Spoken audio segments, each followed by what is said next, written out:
Hi friends, Angamaly രുചികളിലേക്ക് എല്ലാവർക്കും സ്വാഗതം. ചക്ക മൂപ്പായി തുടങ്ങി. മഴയൊക്കെ പെയ്ത് കഴിഞ്ഞപ്പോൾ ചക്ക നല്ല അറി വയ്ക്കാൻ തുടങ്ങി. താഴേന്ന് തുടങ്ങി മുകൾ ഭാഗം വരെ അങ്ങറ്റം വരെ ഉണ്ട് ചക്ക. കടക്കേന്ന് തുടങ്ങി ഉണ്ട്. കുറേ നാൾ കിടക്കൂട്ടോ ഈ ചക്ക. ചെറിയ പ്ലാവാണ്.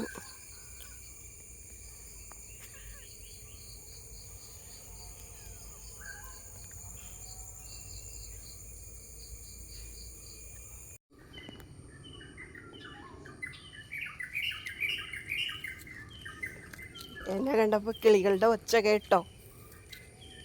കുറച്ച് ദിവസമായി വന്നിട്ട്. അപ്പോൾ വരാത്ത കഴിഞ്ഞാൽ എന്തി ഇങ്ങോട്ട് കാണാഞ്ഞെന്നാ ഈ ചോദ്യം.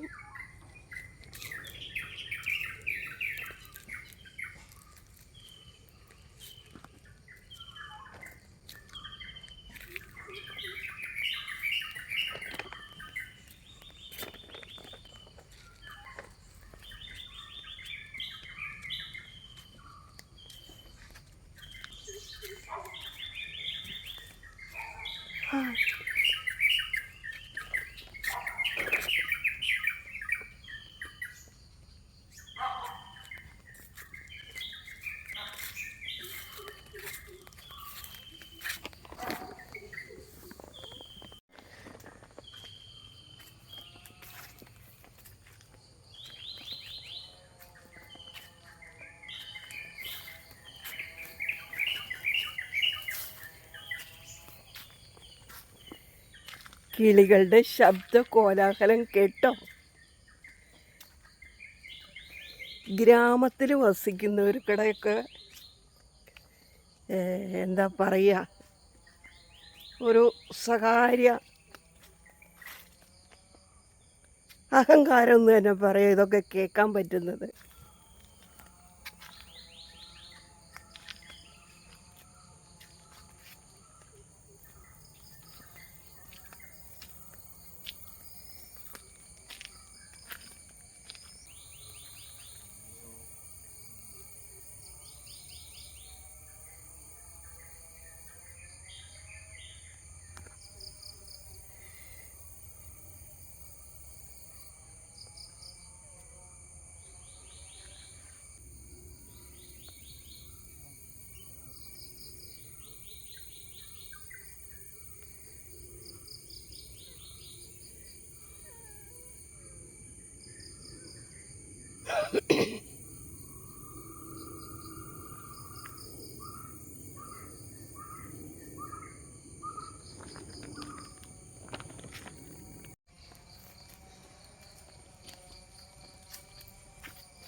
ചേന ഇത്രയും പാകമായി മുളച്ചു. പിന്നെ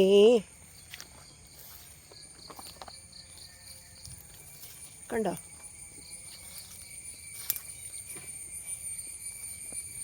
ഇനി അതിന് വളം ഇടണം. പുല്ല് പറിച്ചിട്ട് വേണം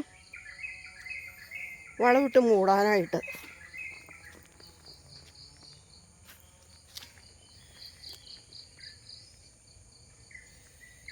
അവിടെ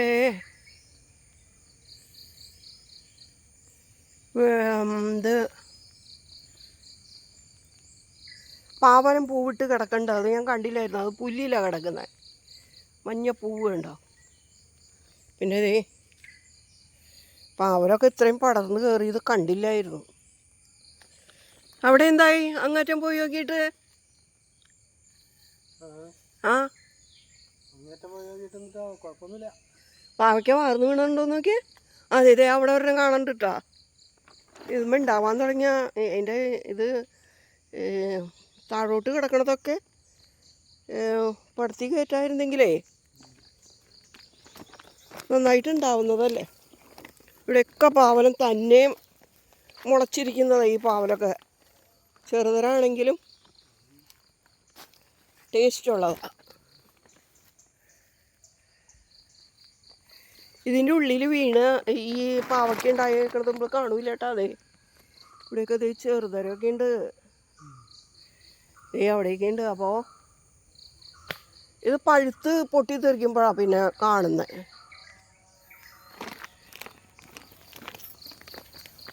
ഇത്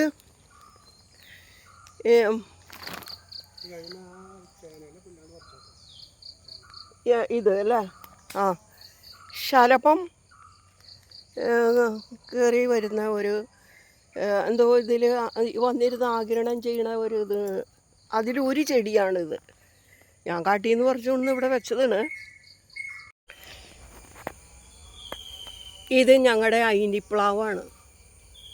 ഒരുപാട് ഉയരത്തിലേക്ക് അത് പോയേക്കണതേ. അതിൻ്റെ കടയ്ക്കൊക്കെ കിളികളൊക്കെ കൊത്തിയിട്ടിട്ടുണ്ട്. കഴിഞ്ഞ ആഴ്ചയിൽ വന്നപ്പോൾ ഞാൻ എടുക്കണമെന്ന് കരുതി, പിന്നെ അത് മറന്നുപോയി. ചക്ക വീണ് തീർന്നു എന്ന് എനിക്ക് തോന്നണേ കേട്ടോ. ഇവിടെ എവിടെയെങ്കിലും കിടക്കണ്ടോ നോക്കട്ടെ. ചെറുതരം ചക്കകളാണ്. ഇതേ വീണ് കിടക്കുന്നുണ്ട്. ഒക്കെ നോക്കിയാൽ കാണും. അവിടെയൊക്കെ വീണ് കിടക്കുന്നുണ്ട്. വലുതൊക്കെ മുന്നേ വീണ് പോയി. ചെറുത് മാത്രം ഇപ്പോൾ വീണ് കിടക്കണേ കാണാൻ.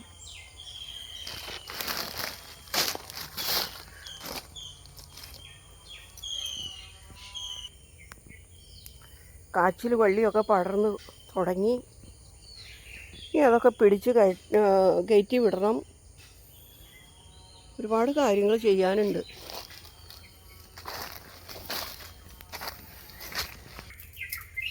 ഇത് എന്താണെന്ന് ആർക്കെങ്കിലും അറിയോ? ഇത് ചുണ്ടയാണ്. ചുണ്ടയ്ക്ക. ചുണ്ട നല്ല ഔഷധ ഗുണമുണ്ട്. ഇതുകൊണ്ട് ഇത് തല്ലി ചതച്ച് അതിൻ്റെ കുരുവൊക്കെ കളഞ്ഞ് തോരനുണ്ടാക്കാൻ ഏറ്റവും നല്ലതാണെന്ന് പറയുന്നുണ്ട്. അപ്പോൾ എനിക്കിത് ഞാൻ ഒരിടത്തു നിന്ന് മേടിച്ച് നട്ടതാ. പുത്തരിച്ചുണ്ടയല്ല, ചുണ്ട. രണ്ടും രണ്ടാണ്. മണ്ണ് കുറേ നടാനുണ്ട്.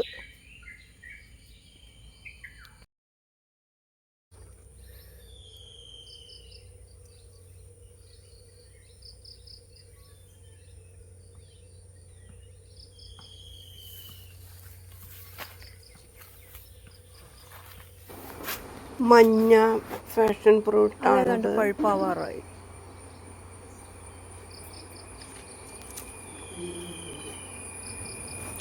ഇനി ഞങ്ങൾ വീട്ടിലേക്ക് പോവാണ്. കാരണം വെയിലൊക്കെ തെളിഞ്ഞു തുടങ്ങി, നല്ല ചൂടായി. അപ്പോൾ ഇനി വീട്ടിൽ ചെന്നിട്ട് വീട്ടിലെ വിശേഷങ്ങളും പറയാം.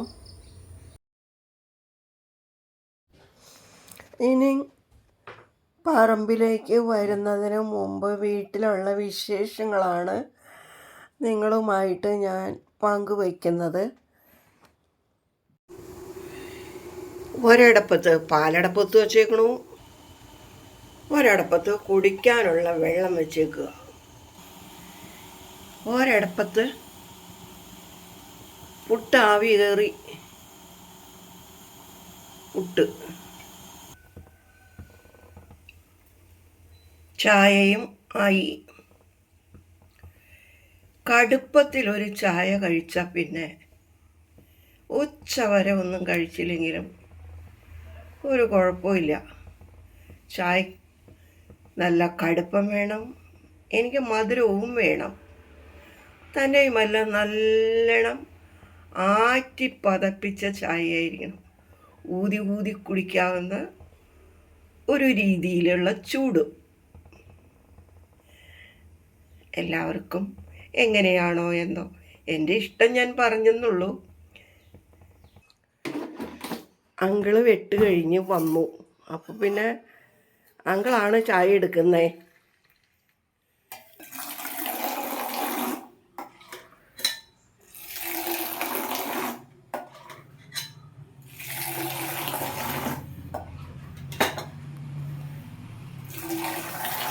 ചായ എത്ര ആറ്റി പതപ്പിക്കുന്നുവോ, എന്തോരം ഉയരത്തിൽ പൊക്കിയടിക്കണോ അതിൻ്റേതായ ടേസ്റ്റ് ഉണ്ടാവും. ഇന്നലെ പുറത്തുനിന്ന് ഞങ്ങൾ ചോറ് വാങ്ങിയിട്ട് വന്നേ.